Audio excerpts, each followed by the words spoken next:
ఓ శిల్పి కథ. రచన శ్రీమతి గెద్దాడ కస్తూరి ప్రసాద్. కలం పేరు రాధిక. పఠనం గౌరిమణి. ఓ శిల్పి కథ. చక్కని కథలను ఇంకా వినాలనుకుంటే సబ్స్క్రైబ్ చేయండి, నలుగురితో షేర్ చేయండి. ఈ కథ విశాఖపట్నం ఆల్ ఇండియా రేడియోలో 2019లో ప్రసారమయ్యింది. ఓ శిల్పి కథ. నాన్నా, ఈ చెల్లి మనకొద్దు, బయటపడై అన్న ప్రతిమ మాటలకు పక్కన ఫిరంగి పేలినట్లు భయపడ్డాడు ధర్మరాజు. అతనికి కూతురు మాటతో మతిపోయింది. అంతలోనే తెలివి తెచ్చుకుని, ఏంటి ఇలా శవాన్ని పడేయమన్నట్లు బ్రతికున్న చెల్లిని పడేయమంటోంది అనుకుని, ఏంటమ్మా ప్రతిమ, ఎందుకలా అంటున్నావు? తప్పు కదూ, శిల్పా నీకు చెల్లెలు కదూ అని ఒడుకుతున్న గొంతుతో అన్నాడు. శిల్పా నడవలేదు, నాతో ఆడలేదు. నా స్నేహితుని తమ్ముళ్ళు చెల్లెళ్ళు వాళ్లతో చక్కగా ఆడుకుంటున్నారు. ఇదేంటి ఇలా పాదం లేని కాలుతో వికారంగా ఉంటుంది. పైగా ఎప్పుడు మంచంలోనే ఉంటుంది. అమ్మ ఎప్పుడు దాంతోనే ఉంటుంది, నన్ను పట్టించుకోదు అంది. నీ పనులు నీవు చేసుకోగలవు, నీవు నడవగలవు, అందుచేత అమ్మ నీ పనులు నీమీదే వదిలేస్తుంది. అంతేగాని నీవంటే ప్రేమలేక కాదు. చెల్లి తన పని తాను చేసుకోలేదు, అందుకే అమ్మ శిల్ప పనులన్నీ తాను చేస్తుంది. నీవు నేను వంట చేయలేం కాబట్టి మనకు అమ్మ వంట చేసి పెడుతుంది. అలాగే చెల్లి చేసుకోలేని పనులు తాను చేస్తుంది. ఎవరైనా నిస్సహాయ స్థితిలో ఉన్నప్పుడు వాళ్లకు మనం సహాయం చేయాలి కదా. చెల్లికి అమ్మే కాదు, నీవు కూడా తోడుగా ఉండాలి. నేనుండను, చెల్లంటే నాకు అస్సలు ఇష్టం లేదు అంటూ ఉంటే ఆ మాటలకు ధర్మరాజుకి కళ్లలో నీళ్లు తిరిగాయి. వాటిని ప్రథమకి కనబడనీయకుండా, తప్పు తల్లి, అలా అనకూడదు. నువ్వు నడవలేని శిల్పను మనం అపురూపంగా చూసుకోవాలి. దేవుడు చూడు, గుడిలోనే ఉంటాడు, ఎక్కడికి వెళ్ళడు. అయినా మనం ఆయన్ని పూజిస్తున్నాం కదా. ఇలా కదల్లేని వాళ్లను తక్కువగా చూడకూడదు. అంతేకాదు, ఇంకా ఎంతో ప్రేమగా చూడాలి. వాళ్లు మనలా కదల్లేరు కాబట్టి వారు బాధపడకుండా మనమే వారిని అనునయించాలి అన్నాడు. ఇంతలో సువర్చల బజార్ నుండి వచ్చింది. బయట నుండి ఆ సంభాషణ వినింది. ఆమె కళ్లలో నీళ్లు, చెట్టు నరుగుతున్నప్పుడు బాధతో గిలగిలలాడే వేళ్ళు. నాన్నా, మరి నీవు దేవుడి బొమ్మలు చెక్కేటప్పుడు అలా చెల్లాయిలా కాలు విరిగిన బొమ్మను, లేదంటే ఏ ముక్కో చెయ్యో విరిగిన బొమ్మను బయట పడేస్తావు కదా. వాటిని మరలా వాడకుండా కొత్త శిల్పాలు చెక్కుతావు కదా. అలాగే చెల్లాయిని ఎక్కడైనా వదిలేసి ఇంకో మంచి చెల్లాయిని తీసుకురా అంది. ధర్మ సువర్చలలు తల పట్టుకుని కూర్చున్నారు. 4 తలల బ్రహ్మ చేసిన నిర్వాకం ఇది. ఆ సమయంలో ధర్మకు దేవుడి మీద చెప్పలేనంత కోపం వచ్చింది. ప్రతిమ మాటలను మర్చిపోలేకపోతున్నాడు. దేవుడు మనుషుల తలరాతలు ఇలా రాస్తున్నాడు. మనిషికి తలరాతలో పెట్టిన బాధలు సరిపోక ఇలా అవయవలోపం పెట్టి ఎందుకు హింసిస్తున్నాడు? ఆయన ఒక తలతో ఆలోచిస్తే అన్నీ బావుండేవేమో. ఎక్కువ మంది వంటగాళ్ళు ఒకే వంటను వండితే అది పాడవుతుందట. అలాగే 4 తలలతో ఆలోచించి ఒక తల ఆలోచనలతో మరొక తల అంగీకరించక వాటిలో వాటికే అభిప్రాయ భేదాలొచ్చి ఇలా మనుషుల జీవితాలు చిందరవందర అవుతున్నాయా? ఇంట్లో భార్యతో దెబ్బలాట జరిగిన రోజు ఆఫీసరు ఆఫీసులో పని సరిగా చేయలేనట్లు 4 తలల ఆలోచనలు ఒక త్రాటిమీదకి రానప్పుడు మనుషులకు అవయవలోపాలు పెట్టేస్తున్నాడా? దేవుని మనస్సు దేవునిలో లేనప్పుడు ఇలా పొరపాట్లు జరిగిపోతున్నాయా? పొరపాటు ఆయనది, గ్రహపాటు మనుషులదా? ఇలా ఎన్నెన్నో ఆలోచనలు ధర్మ బుర్రను తినేస్తున్నాయి. శిల్ప పుట్టేవరకు వారిది ఎంతో ఆనందకరమైన జీవితం. శిల్ప ఒక పాదం లేకుండా పుట్టడంతో వారి సంతోషమంతా హరించుకుపోయింది.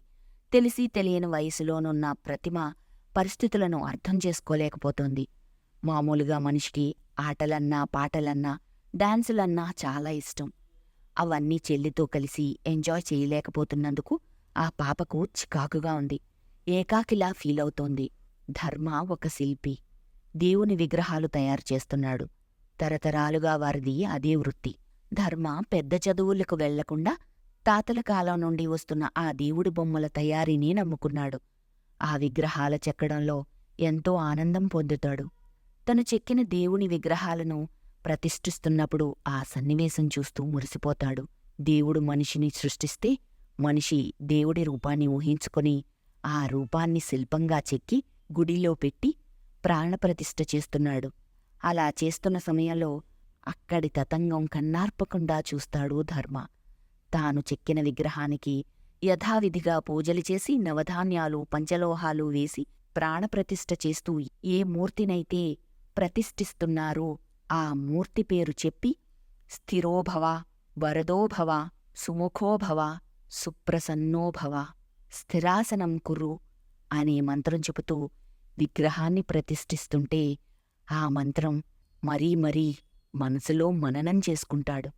ఆ తరువాత గుడి అభివృద్ధి చెందుతుంది. భక్తులు పెరుగుతారు. వారి కోరికలు తీరి హుండీ నిండుతుంది. ఇది ఎక్కడైనా జరిగేదే. విగ్రహానికి శిల్పి అనే మనిషి ప్రాణప్రతిష్ఠ చేస్తున్నాడు. మనిషిని దేవుడు సృష్టిస్తున్నాడు. కాని దేవుని సృష్టిలో మంచి చెడుల కలయిక, పేద గొప్ప తారతమ్యం, కులమతాలు, గొడవలు, వీటితో పాటు అంగవైకల్యం, గుడ్డి, కుంటి, చెవుడు, మోగ లాంటి వారి పరిస్థితి సంఘంలో చాలా బాధాకరమైంది. ధర్మరాజు ప్రతిమకి శిల్ప గురించి ఎన్నో విధాలా నచ్చచెప్పాడు. కాని ఆ చిన్ని బొర్రకు అది ఎక్కలేదు. అది అక్షరాభ్యాసం రోజునే 5వ తరగతి పరీక్షలా ఉంది ప్రతిమకు. ధర్మకు, సువర్చలకు తాము చెబితే అర్థం కాదని ధర్మరాజు తన అన్నయ్య సుబ్బరాజుకు, ప్రతిమ వాళ్ల టీచర్ వినోదినికి తమ సమస్య చెప్పి ప్రతిమకి వివరంగా చెప్పమన్నారు. ఎందుకంటే ప్రతిమకి పెదనాన్న అన్న వాళ్ల టీచర్ అన్నా చాలా ఇష్టం. సుబ్బరాజుగారు వచ్చి ప్రతిమని అన్ని విధాలా బుజ్జగించి తనకు కావలసినవన్నీ కొనిచ్చి రక్త సంబంధాల విలువలు వివరించారు. ఇదంతా శిల్ప గురించి సర్ది చెప్పడానికి చేసిన ప్రయత్నం. ప్రతిమ వాళ్ల పెదనాన్నతో కూడా చెల్లెల్ని ఎక్కడైనా బయటకు వదిలేయమని, ఆ చెల్లెలు తనకు వద్దని చెప్పింది. ఎందుకలా అంటున్నావు అని అడిగితే, శిల్ప అందరిలా లేదు. అలాంటప్పుడు మనం మన ఇంట్లో ఎందుకు అట్టే పెట్టుకోవాలి? నాన్నగారు అద్దం విరిగితే బయట పడేశారు. అమ్మ గ్లాసు పగిలిపోతే డస్ట్బిన్లో వేసేసింది.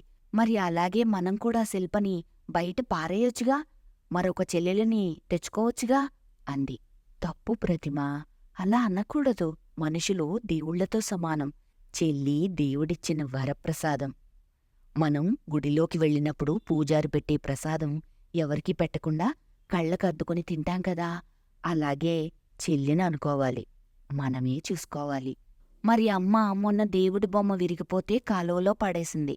నాన్నగారు చెక్కిన దేవుడి బొమ్మ సరిగా రాకపోతే దాన్ని బయట పడేస్తారు. అప్పుడు ఒక మంత్రం చదువుతారు. అది నాక్కూడా వచ్చు. యజ్ఞేన యజ్ఞమయజంత దేవాహత్తాని ధర్మాణి ప్రథమాన్యాసంతేహనాకం మహిమానస్స చంతే యత్ర పూర్వే సాధ్యాస్సంతి దేవాహ అంటూ ఆ విగ్రహానికి ఉద్వాసన చెప్తారు. అలా చెప్పి దాన్ని తీసేస్తారు. మరలా మరో శిల్పం తెచ్చి మరో కొత్త విగ్రహం చేస్తారు. ఉల్లితో చక్కగా చెక్కుతారు. నాన్న, ఎందుకు నీవు ఆ దేవుని విగ్రహాన్ని తీసేసి మరలా కొత్తది చేస్తున్నావు అని అడిగితే, అవయవాలు సరిగా లేని దేవుని విగ్రహాలు ఇంట్లోగాని గుడిలోగాని ఉండరాదంటారు. మరి మనం కూడా కాలులేని చెల్లెలని ఆ మంత్రం చదివి ఉద్వాసన చెప్పి బయటిగాని నీటిలోగాని పారేయచ్చుగా పెదనాన్నా అంది. సుబ్బరాజుకి దిమ్మ తిరిగిపోయింది ప్రతిమ మాటలకు. ఆ మాటల్లో అర్థం ఉందిగాని అలా చేయడంలో ఎంతో అనర్థం ఉంది. ఇది దేవుడు చేసిన నిర్వాకం. సుబ్బరాజు 4 రోజులుండి వెళ్ళిపోయాడు. ధర్మ బాగా ఆలోచించి ప్రతిమని వాళ్ల టీచర్ వినోదిని అంటే ఇష్టం కాబట్టి ఆమెతో చెప్పించాడు. ప్రతిమని, నీకు నేనంటే ఇష్టమే కదా అని అడిగిందావిడ. చాలా ఇష్టం టీచర్. మా అమ్మా నాన్న అంటే ఎంత ఇష్టమో మీరన్నా అంతే ఇష్టం అంది. మరి మీ చెల్లంటే ఇష్టం లేదా? అస్సలిష్టం లేదు టీచర్. ఎందుకని? దానికి ఒక కాలు లేదు, నడవదు, ఆడదు, డాన్స్ చేయదు. ఎప్పుడూ అమ్మ అమ్మ అని ఏడుస్తూ ఉంటుంది. పైగా అమ్మ కూడా ఎప్పుడూ దాని దగ్గరే ఉంటుంది. మిగిలిన విషయాలు అంతగా పట్టించుకోదు. అందుకే శిల్ప అంటే నాకు కోపం. మరి నీకు క్లాసులో మార్కులు తక్కువ వచ్చినప్పుడు నేను మిగిలిన పిల్లల్ని పట్టించుకోకుండా నీ దగ్గరే ఉండి నీకు పాఠాలు చెప్పి నీకు రాని బొమ్మలను నీతో వేయించాను కదా, అలాగే మీ చెల్లిని కూడా అమ్మ శ్రద్ధగా చూస్తోంది. అయితే అమ్మ ఆ శిల్పని శ్రద్ధగా చూస్తే శిల్పకి లేని కాలు వచ్చేస్తుందా టీచర్? నాకు పాఠాలు వచ్చినట్లుగా శిల్ప కూడా కాలుతో నడుస్తుందా? కాలు రాదుగాని ఆ కాలు లేని చోట ఇంకో కాలుని అమర్చవచ్చు అంది వినోదిని. ఆర్టిఫిషియల్ కాలు అంటే ప్రతిమకి అర్థం కాదని. మరి ఇప్పుడే పెట్టొచ్చుగా టీచర్, చెల్లి ఇప్పుడు చిన్నది కదా, ఇంకా ఎదగాలి. అప్పటి వరకు శిల్పని ఎక్కడైనా పెట్టేద్దామా టీచర్ అంటూ తిప్పి తిప్పి అక్కడికే వస్తుంది ప్రతిమ. ప్రతిమ మాటలకు ధర్మకు సువర్చలకు దుఃఖం తన్నుకుంటూ వస్తోంది. ఏడవడం తప్పించి ఏమీ చేయలేని పరిస్థితి. శిల్పకి ఇప్పుడే జైపూర్ ఆర్టిఫిషియల్ కాలు పెట్టాలంటే అది అంత చిన్న వయసులో కుదరదు. పాప ఎదిగే కొద్దీ కాలు సైజు మారిపోతూ ఉంటుంది. దేవుడా, నాకెందుకు ఈ సమస్య తెచ్చిపెట్టావు? నిన్ను ఉలిదెబ్బలు కొడుతున్నానని నాపై కోపమా? ఒక పక్క కాలులేని కూతురి గురించి బాధ, మరోపక్క ప్రతిమ ఈ చెల్లి వద్దు అనే గోల. నేనేం చెయ్యాలి? నేనేదైనా తప్పు చేసుంటే నన్ను శిక్షించాల్సింది. నా కూతుర్ని ఎందుకు అలా సృష్టించావు? ఆ పాప ఎదిగి జీవితాన్ని ఎలా నెట్టుకొస్తుంది? దాన్ని చూస్తూ మేమెలా తట్టుకోవాలి? నేను ఎదిగినప్పటి నుండి నాకు తెలిసిన విద్య విగ్రహాల తయారీయే. నీ విగ్రహాలు చెక్కుతూ ఎంతో ఆనందం పొందుతాను. వాటిని ప్రతిష్ఠించేటప్పుడు నన్ను నేను మర్చిపోయి నా జీవితం ధన్యమైందని అనుకుంటాను. మరి నాకు ఎందుకు ఇలాంటి కూతుర్నిచ్చావు? అప్పుడప్పుడు రాయి సరిగా లేకనో మరి ఈ కారణంతోనైనా ఉలితో చెక్కేటప్పుడు పొరపాటున నీ విగ్రహాలకు సరైన రూపురేఖలు ఇవ్వలేక వాటిని తీసేసి మరలా మంచిది చేస్తున్నాను కదా. అమ్మా గాయత్రీదేవి, నీ విగ్రహాలు బాగానే చెక్కుతున్నాను కదా, మరి ఎందుకమ్మా నాకు ఈ శిక్ష వేశావు? తండ్రి, నాకెందుకయ్యా ఈ జీవితం? అయ్యవారిని చెయ్యబోతే కోతి అయిందంటారు, కాని నేనెప్పుడూ అలా చెయ్యలేదే. నీ ముగ్ధ మనోహర రూపాన్ని చక్కగా చెక్కానే. అమ్మవారిని కూడా అత్యంత శ్రద్ధతో చెక్కి అందంగా తయారు చేశానే అని బాధపడుతూనే ఉన్నాడు. రోజులు గడుస్తున్నాయి కానీ ప్రతిమలో ఏమీ మార్పు రాలేదు. మార్పు కంటే అర్థం చేసుకునే వయసు రాలేదు. అది వచ్చేవరకు ఓపిక పట్టాలి అని ధర్మకు తెలుసు. కాని ప్రతిమ ఈ చెల్లి నాకొద్దు అన్న మాట మానడం లేదు. ధర్మకు బుర్ర పాడవడం మానలేదు. ధర్మకు మనసు పరిపరి విధాల పోతోంది. అతని ఆలోచనలు ఈ మధ్య అస్తమానం దేవుని దృష్టి మీదకు వెళుతున్నాయి. మొదట్లో బ్రహ్మ తన శక్తిని ధారపోసి స్త్రీమూర్తిని చేసి ప్రాణప్రతిష్ఠ చేశాడు. ఇంద్రుడు, విష్ణువు తన శక్తిని ఆ స్త్రీమూర్తిని ఆవహింపచేశారు. ఆ స్త్రీమూర్తికి ఈశ్వరుని వల్ల ముఖ విభాగానికి అవయవాలు ఏర్పడ్డాయి. ఆ పిదప యుమని ద్వారా నల్లని జుట్టు, అగ్ని వలన ఎరుపు, తెలుపు, నీలి రంగులలో కళ్ళు, ఉభయ సంధారుని వలన కనుబొమ్మలు, వాయుదేవుని వలన శ్రీకారం లాంటి చెవులు, కుమారస్వామి ద్వారా ఎర్రని పెదవులు, మన్మథుని ద్వారా సంపంగి పువ్వులాంటి ముక్కు, ప్రజాపతి వలన అందమైన పళ్లవరస ఏర్పడ్డాయి. ఇంకా విష్ణువు వలన 18 బాహువులు, చంద్రుని చలవతో స్తనద్వయం, ఇంద్రుని ద్వారా అందమైన నడుము, ఇలా ఎంతోమంది దేవతలు వరాలతో శక్తిస్వరూపిణి అవతరించింది. ఈ విషయాలు ధర్మరాజు శిల్పకళను చేపట్టే ముందు అన్నీ తెలుసుకున్నాడు. శిల్పాలను చెక్కే ముందు ఆయా దేవతలందరికీ పూజ చేసి ప్రారంభిస్తాడు. తన పనితనం వల్ల దేవతామూర్తులకు ఆకారం వస్తుంది. నరులకు తల్లిదండ్రుల జీన్స్ను బట్టి రూపురేఖలు వస్తాయి. మరి శరీరంలోని ఈ అవకతవకలు ఎక్కడ్నుండి వస్తున్నాయి? తల్లిదండ్రులు చేసిన కర్మఫలమా? అది సిరా అయిపోతున్న సమయంలో దేవుని చేతిలోనున్న కలమా? అంతా అయోమయ పరిస్థితి. ఇది చక్కదిద్దుకోలేని సమస్య. మరలా మరోసారి సుబ్బరాజు వచ్చి ప్రతిమకి నచ్చజెప్పాలని చూశాడు. ప్రతిమ పెదనాన్న మాట వినలేదు. ప్రతిమని ఆయన తనతో ఊరు తీసుకెళ్లి వేసవి సెలవులు అయిపోగానే మరలా తీసుకుని వచ్చాడు. ఆమెతో మరలా సమస్య వచ్చింది. వినోదిని కూడా తనకు సమయం దొరికినప్పుడల్లా శిల్పని బాగా చూడాలి, చెల్లిని వద్దనకూడదు అని చెబుతూనే ఉంది. ధర్మకు వచ్చే ఎడతెగని ఆలోచనలకు అసలు అంతే ఉండడం లేదు. అసలు దేవుడు మనిషిని ఎలా తయారు చేస్తాడు? అందంగా ఉన్న పిల్లలను పూలు, పళ్ళు, తేనెలతో తయారు చేస్తాడని కవులంటారు. అందవికారమైన పిల్లలను బొగ్గుతోనూ మట్టితోనూ చేస్తాడా? మరి అవయవలోపం ఉన్న శిల్పలాంటి వారిని ఎలా చేస్తాడు? శిశువు పిండానికి కావలసిన మెటీరియల్ ముందే తయారు చేసుకుంటాడా? ఒకవేళ ఆ పదార్థం తక్కువైతే మరలా దానిని కొద్దిగా తయారు చేయడానికి బద్దకించి ఇలా కాలో చెయ్యో తగ్గించేస్తాడా? తాను సమపాళ్లలో కలిపిన పదార్థపు ముద్ద కొంచెం ఎక్కువైతే దాన్ని ఎక్కడ దాస్తాంలే అని కాళ్లకో చేతులకో మరో వేలు ఎక్కువ పెట్టేస్తాడా? లేదా రెండు తలల మనిషిని గాని అవిభక్త కవలలను గాని సృష్టిస్తాడా? మనిషి యొక్క అవయవాలలో చూపుని నింపే పదార్థం తక్కువైతే వారిని గుడ్డివారికిందో కుంటివారికిందో చెవిటివారికిందో తయారుచేసి ఆ రోజు కార్యక్రమం ముగించేసుకుని చేతులు కడిగేసుకుంటాడా? ఆ చేతులు కడుక్కునే నీళ్లు మాత్రం ఖచ్చితంగా మాలాంటి భార్యాభర్తల కన్నీళ్లే అయి ఉంటాయి.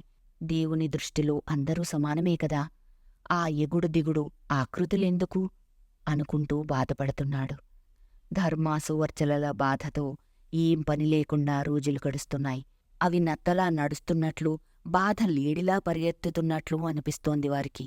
ఓ రోజు ప్రతిమ స్కూల్ నుండి ఏడుస్తూ వచ్చింది.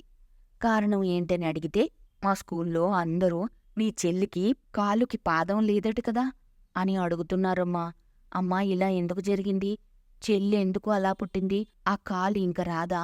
ఎప్పటికీ అలా కుంటిదానిలా ఉంటుందా అని ప్రశ్నిస్తుంటే సువర్చల ఏమీ మాట్లాడలేక ఏడుస్తూ కూర్చుంది. నిజమే మరి, అది కాలు. జుట్టో చెట్టో కాదు పెరగడానికి. శరీరానికి దెబ్బ తగిలి కాస్త శరీరంలో మాంసపు కండ పోతే అది మరలా మెల్లగా వచ్చేస్తుంది. ఈ కాలు కూడా అలా వచ్చేస్తే బావుణ్ణు అనిపించింది. మనిషికి ఎన్నో కోరికలు ఉంటాయి, అవన్నీ తీరవు కదా. తీరం దాటని కెరటంలా ఎదలోనే బాధ ఎగసి ఎగసి పడుతోంది.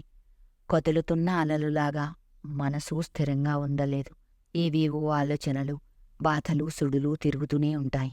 సువర్చల మనసులో బాధతో వినోదిని టీచర్కి ఫోన్ చేసింది. సువర్చలను వినోదిని ఓదార్చింది, కానీ ఆమె బాధను తీసివేయలేకపోయింది. వినోదిని కూడా శిల్ప విషయంలో ప్రతిమ మనసులోని బాధను ఎలా తీసెయ్యాలా అని ఆలోచిస్తూనే ఉంది.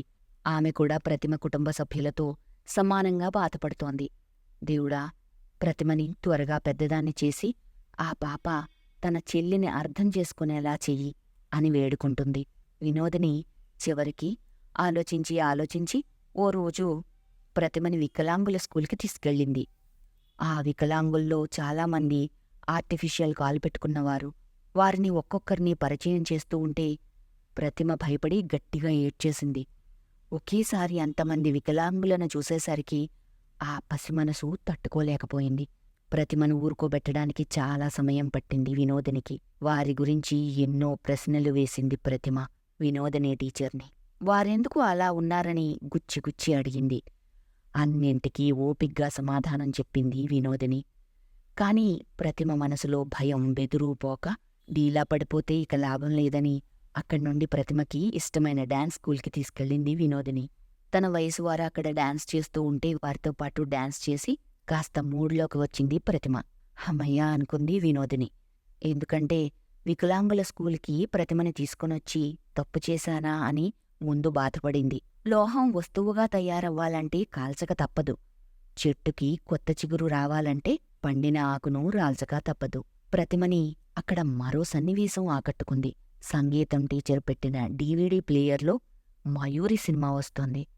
ఆ సినిమాను కన్నార్పకుండా చూస్తూ ఉండిపోయింది ప్రతిమ. అలా చూస్తున్నప్పుడు ఆమెలో ఏదో మార్పు, మొహంలో ప్రశాంతత కనిపించాయి. సినిమా అయిపోయే వరకు ప్రతిమని డిస్టర్బ్ చేయలేదు వినోదిని. అలా చూస్తున్నప్పుడు ఆమెలో ఏదో మార్పు, మొహంలో ప్రశాంతత కనిపించాయి వినోదినికి. సినిమా అయిపోయే వరకు ప్రతిమని డిస్టర్బ్ చేయలేదు వినోదిని. అది అయిపోగానే టీచర్, శిల్ప కూడా మయూరిలాగా కాలు పెట్టుకుని డాన్స్ చేయగలదా అంది. అవును అని అనగానే ప్రతిమలో సంతోషం గంతులు వేసింది. వెంటనే చెల్లి నాకు కావాలి, బయట పాడేయొద్దు అంది. ఈ కథ విశాఖపట్నం ఆల్ ఇండియా రేడియోలో 2019లో ప్రసారమయ్యింది. ఇలాంటి ఎంతో అందమైన కథలను ఇంకా వినాలనుకుంటే సబ్స్క్రైబ్ చేయండి, లైక్ చేయండి, నలుగురితో షేర్ చేయండి.